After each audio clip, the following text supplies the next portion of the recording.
Spirituality is the ultimate freedom and ultimate power that one finds within themselves, not outside in the world.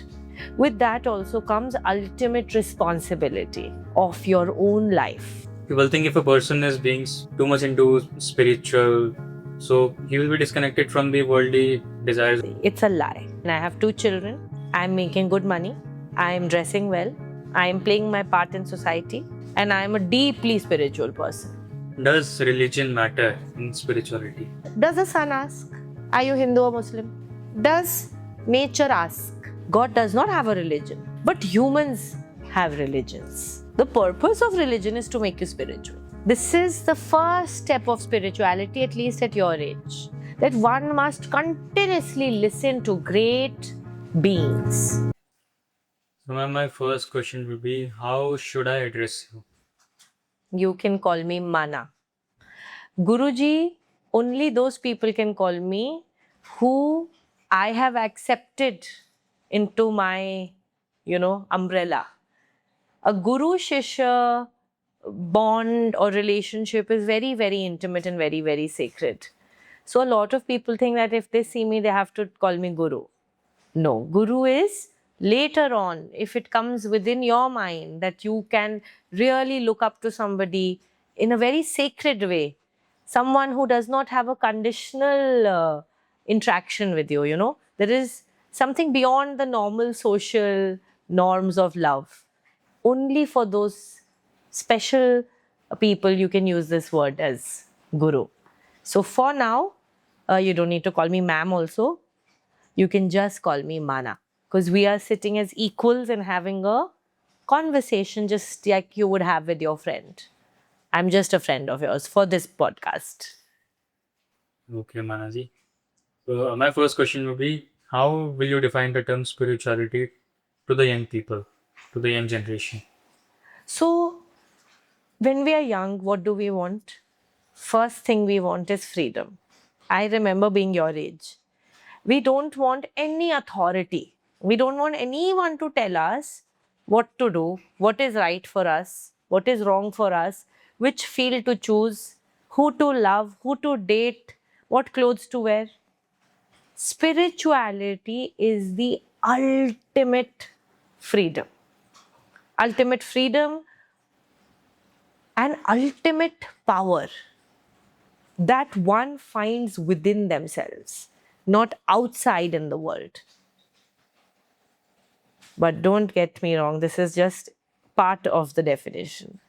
With that also comes ultimate responsibility of your own life, realizing that I am special, I carry some great power within me, and I want to attain to that perfection on my own. It is never going to be external. So, spirituality comes from the word spirit. Spirit means what? What you cannot see. Right? So, attaining to that part of yourself which you cannot see, others cannot see. They cannot see your greatness. They cannot see your perfection. Even you cannot see your greatness, and even you cannot see your perfection. So, spirituality helps us see that greatness and that perfection within ourselves, which is right now not visible to anyone. That is spirituality. Okay. So, there's a very misconception that people think if a person is being too much into spiritual, so he will be disconnected from the worldly desires or from his family, from the world. So, what do you have to say about this? It can happen, but it's not necessary. It's a lie. I am a very spiritual person and I have 2 children. I'm making good money. I am dressing well. I am playing my part in society. And I am a deeply spiritual person. I have a family. Right? Now, some people can leave their family because what you think as family is sometimes not correctly founded on love, values, correct values. Somebody can be born in a thief's family. Somebody can be born in a corrupt family. So when we come on the spiritual path, we are trying to attain to that beauty, that perfection, that love, that righteousness, that dharma within us. That for someone, temporarily leaving their family might be the right thing to do. But that does not mean that it's mandatory to do. One can stay in the family, one can stay in their work, one can do their studies, one can do everything and still continuously try to attain to that spirit, to attain to that hidden part of their soul, right? While doing everything else. It depends in which circumstances you are. So for some people, it might be very necessary to leave their family situations. But if you're born in a great family, if you're born in a family that has right ethical values, that is also disciplined, that is following the path of dharma, maybe little bit of tuning is off. So then there is no need to leave the family. But yes, for people where there is abuse, where there is violence, where there is lack of, lot of dharmic values are not there, discipline is not there, and you're trying to be great, then it's better that you leave that environment. Then it's not good to stay in an environment where, you're not going higher. But it's not mandatory at all. So, how can a person involved in the world can become spiritual?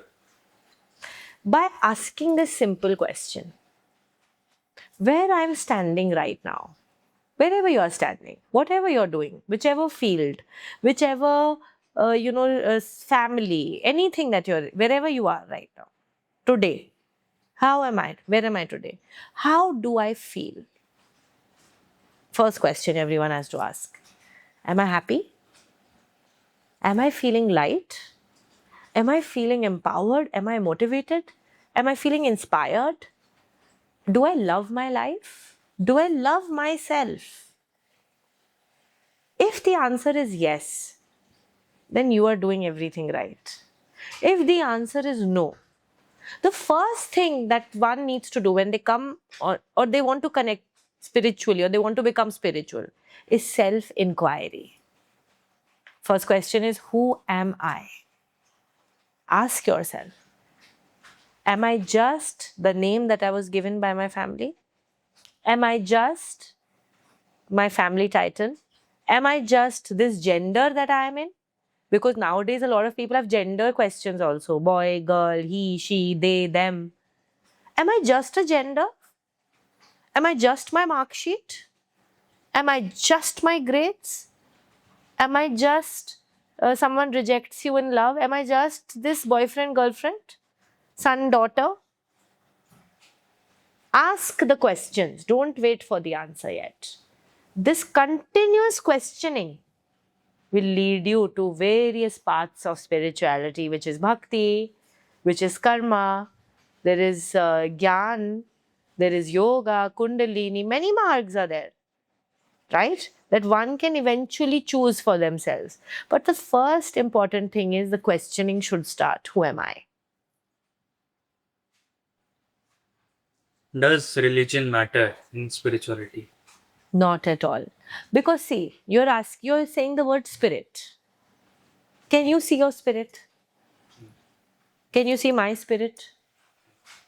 So, do we know what the spirit is, man or female, male or female? Spirituality means oneness. That single thing that is in you, in me. Okay, let's say, let me simplify it for you. When someone dies, right? The body is there, something goes. Something's gone. Does anyone know what went away? We say breath, he's not breathing anymore. Some life force has gone. Can you see that which has left the body? No.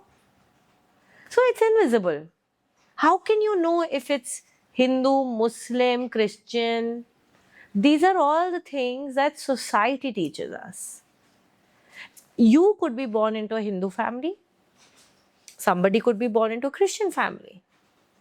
But still, when you become best friends, do you ever ask, what is your religion? Do you ask? When you fall in love, do we ever ask? Falling in love happens so like you don't even realize you've fallen in love. You don't know, Eve, sometimes you don't know the name of the person also. You just saw somebody and you're like, wow, I have a crush on this person. You don't even know their name. So when these things don't matter in love, these things don't matter in spirituality. Spirituality means we are attaining to the highest. Tell me, does water ask, are you Hindu, Muslim? If you buy a bottle of water, does a bottle of water ask you? No, I'll only go and soothe your body if you're Hindu. This is Hindu water. Does it ask? The breath you're breathing. Let me put a Muslim person next to you. Let me put a Sikh person next to you. Will you ask? Listen, this air is only for Hindu. So when nature, does the sun ask, are you Hindu or Muslim? Are you Christian? No, I will only give sunlight to Hindus, not to Muslims. Or I will only give sunlight to Muslims and not to Hindus. Does nature ask? Do animals have a religion? Does nature have a religion? Then why in spirituality do we think that God is only going to be Hindu, God is only going to be Christian, God is only going to be Muslim, God is only going to be Jewish? It's not true. God does not have a religion, but humans have religions. Religions were made to suit society so that humans could be taught decent ways of living. Some religions used it against humans. Some religions used it for human evolution, human betterment of your life. Spirituality has nothing to do with religion, but all religions eventually are talking about the same God. One, divine energy. So religion can make you spiritual. The purpose of religion is to make you spiritual. All religions have only one purpose. Real purpose, not the purpose that politicians and countries use it for. The real purpose of all religions is one, to make the person spiritual. The question is your religion making you spiritual? Or is it making you dogmatic? Is it reducing your vision or is it expanding your vision? Is it creating hate in you or is it creating love in you? Is it creating good values in you? Is it creating bad values in you? Everyone should ask this.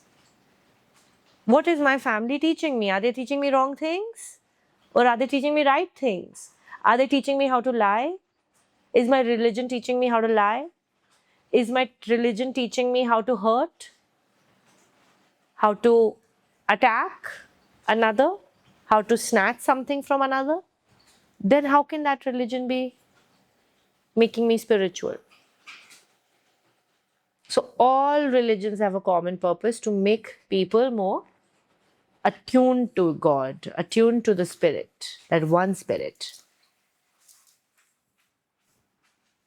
How does being spiritual raise your consciousness? Lovely. Let's understand first the big word that you've used, consciousness. What is consciousness? Let's say you come back from school. You take off your school uniform and what do? Throw it. I used to throw my shoes. I don't even want to take them and put them properly. But then you understand discipline and how great you read a book on some great warrior and someone tells you that that great warrior used to put everything in proper place, was very meticulous. Then you come tomorrow and then you say, no, I should not throw my shoes like that. My mother must be tired. My Didi who's cleaning my house, let me make her job a little easy. Let me at least put my things in my place. Your level of consciousness increased. When the level of consciousness increases, what do we mean by that? Why do we want to increase the level of consciousness? First, ask that. Level of consciousness means awareness. Today, I'm only aware about my needs, what I like, what I don't like. Am I aware of what my mother likes? Am I aware of what my teacher probably is feeling today? Maybe she's had a very bad day. Maybe my sister needs some help. When our awareness increases, our consciousness increases, we can make better decisions.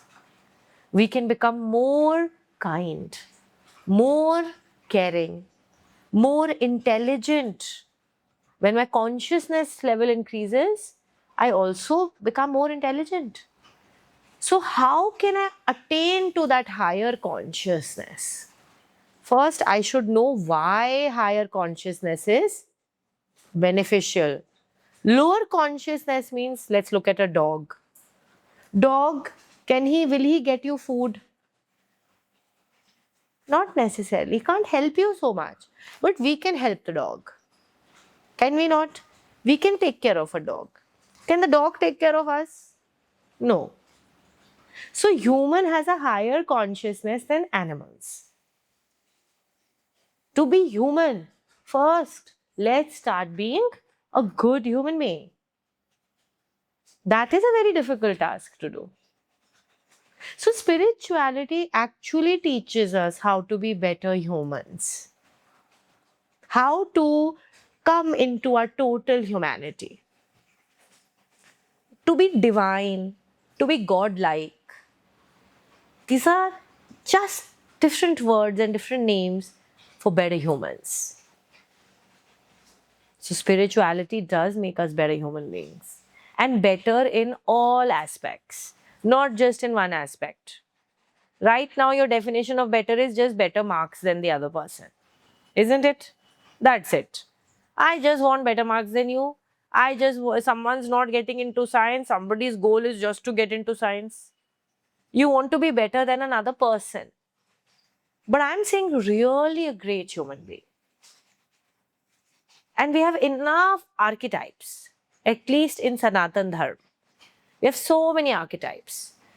What did that define greatness? Whether you look at Krishna, you look at Ram, you look at Buddha, right? Even other religions, Christ, these were great human beings that not only were concerned with their own well-being, but they were also concerned with the well-being of all others. So in your own class, tell me, how can you, if you're in your class, how can you be a spiritual student? Tell me. Um, by respecting the teachers, by keeping the classroom clean, by paying attention to what the teachers are saying, what they are teaching us. That maybe Very nice. And to your fellow classmates, behaving nice. helping them maybe. Most of the students hide their work, right? Don't we do that? We don't allow our classmate who needs help. We don't share, we don't guide them. We don't give them our notes. We don't have that mindset of helping another. The mindset is very wrong. I want to excel. I will compete, but I will not help you so that you don't excel. Spirituality has a different perspective on this. There's no like competition There is competition. in spirituality. There is now. We're all competing, but I can help you a little bit. Let's compete. You do your best, I do my best. But if your competitor, even your opponent, falls down, you can give them a hand. Only a very great person can do this. Only a very great human being is capable of lifting their opponent also. That we are competing not because of a personal animosity. This is just the nature of life, that we have to compete. If you win a silver, I can treat you with love. I can be your best friend. I'll tell you, you played really well. I can shake your hands even if you've come second and I've come first. And the one that has come third, both first and second can tell the third, well played. It was lovely playing with you. You were great. That is spirituality. That although we're all competing, and that's the nature of life, see, Daksh. The nature of life is that we have to compete. Even the plants are competing for nutrition in the forest, right? Some grows really tall. But spirituality says, let's still be great with each other. Let me give you a helping hand. By helping someone, I will not lose my position. Just because you will become great, I am not threatened by you. I will do my practice better. If someone has failed, what do we do? Ha, ha, very bad. But in spirituality, we don't do that. If someone fails, we all go give that person a hug. We tell that person that it doesn't matter. Just do better next time. You need help? What do you need help with? We never blame the plant. That is the difference between spirituality. In a classroom, everyone is blaming the plants. That is the student. Student is like a plant. In the spiritual community, we don't blame the student. We blame the environment. We blame the soil. If my plant is not growing, maybe the soil is lacking some nutrition. If my student is not growing, then there is a very big problem because that environment is not suiting the student. Maybe something that student needs to, maybe they need some nutrition, maybe a better home environment, maybe better mentors, maybe more role models, maybe better friends, right? Maybe the student has not been able to understand something. So maybe the teacher needs to pay extra attention because sometimes the student could be shy. And when someone is shy, they have hesitation in asking for help. So the teacher plays a very important role. The school principals play a very important role. Classmates play a very important role. Everyone should do well as a class. Just the same way, we say Bharat Mata Ki Jai. That just mana becomes successful, not good. All girls, all boys of Bharat should also succeed. Then we call that person a great person. So can students do this? Easy. That from today, we will look after our classmates also. We will ask the teacher, ma'am, this person hasn't understood. Please explain again. Can we all do that? Can we care about everyone doing well in class? I'll come first, no doubt. I will put in effort, I might come first. But can I also worry about the one that is coming last? That is an exceptional, brilliant student. This is my opinion. So there is competition, but while maintaining the humanity also. Yes. And humanity is defined how? Care. Right? Simple. If you care for me, you will be human with me. If we care about everyone, then we are human. And to be human is a great privilege. Right? To be human is great. Spirituality doesn't always mean to be divine in some aspect. It simply means to be human. That means I have 2 parathas for lunch. I get my tiffin. Somebody might not have got any lunch that day. Is it not true? Somebody's mother might have fallen sick. Somebody's mother might not be able to give them their lunch. So can you not go and share your lunch today? Maybe you'll eat one less paratha. Maybe you'll come back home very hungry and you'll say, Mummy will say, why did you give your paratha to your friend? But you know why. And you can tell your mother, okay, give me more parathas tomorrow. I will take 2 tiffins and go. Give me extra food so that somebody who doesn't have food, we can give them. This is being human. How can one start this path of spirituality? By reading.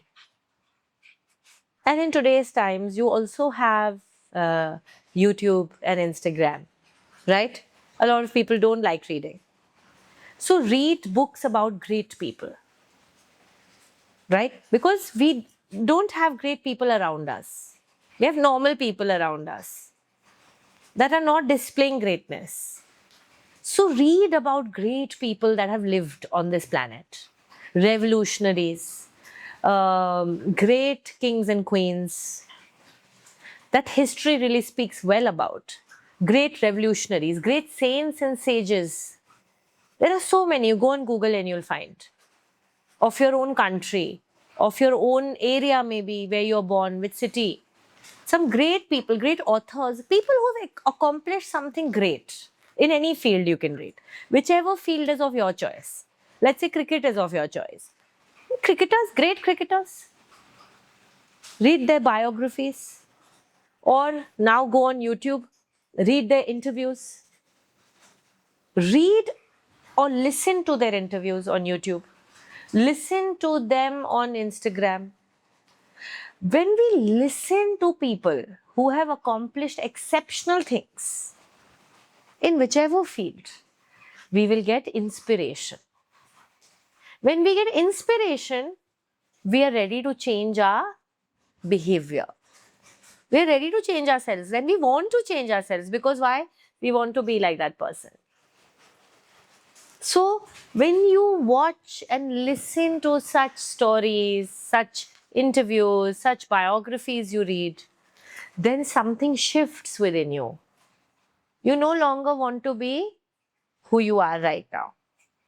And then when you change your behavior, you change your life, you change your destiny, you can change your future, you can change anything about yourself. You can accomplish everything if you change your behaviors.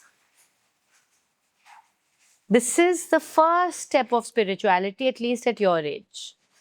That one must continuously listen to great beings, people who are talking about spirituality, people who are talking about higher qualities, higher consciousness. Books like the Bhagavad Gita, books like Ramayana, books like other spiritual, other religious books also have a lot of inspiring stories. But to be very careful. To be careful because you cannot interpret it on your own. As a young seeker, don't interpret on your own. Why? Because our mind is not so evolved that we can read and interpret. So we need guides and gurus because their mind has evolved beyond a certain mark and they will interpret it correctly for you. Because a wrong interpretation can create havoc. Just reading one line or one shloka from the Bhagavad Gita can create havoc in your mind. Cannot change your life at once. Or it might change you in a wrong way because you interpreted it in a wrong way. Right? So one has to be very careful that whatever we are learning, because you go to school, right? Why are you going to a school? Because the teachers have studied that subject to a certain level, so they can teach you properly. Same is spirituality. It is a university. If you go in a structured way, you will not fall down, because right interpretations will be done. If you learn on your own, something you'll learn, something you'll miss, and you will not get the right guidance. You can go wrong. So be careful. Always go and get the interpretation of something from someone that is a master of that subject. So this was the first episode of Om Mana Talks with Mana. I hope you liked this podcast. We'll continue this series. And if you guys have any questions, you can drop it down in the comment. We'll definitely see them. Thank you.